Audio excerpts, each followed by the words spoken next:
ఏమి ఈ వైపరీత్యం? ఎంతటి దుర్భరావమానం! సర్వం సహా ప్రాణి సమూహంబు నెల్ల పట్టి పల్లాత్సగల మదీయ మారణ మంత్ర విద్యాపాఠమా కేవల సాలబంజిక పరిహాస పాత్రమైపోయినదేమి? ఈ వైరానుబంధ జాజ్వల్యమాన కలుష కషాయత రోషానల విషమెట్లు మెసగి జీవించువాడు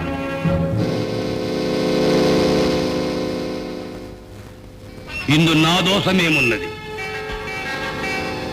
మానవ మాంస భక్షకుండైన రక్కస వీరుని శిక్షించి దానవ మానవ సౌహార్ద శరశ్చంద్రిక రాకా సుధాకరుండనైన నేను బలి సార్వభౌమ బహుకృత మణి స్థగిత మానేయ పీఠంపున దారపుత్రులు దండనుండ నిండు పేరోలగంపున్న సమయంపున ఛే నీచ పిండాశనుండగు భేతాళుండు అపహసించిన కథంబున కదా అఖిల రాజ కంఠీర ఉండనైన నేను ఆనాడా ప్రతిజ్ఞ సల్పితిని. స్వయంవర సభలో 1000 సూర్యుల వెలుంగుల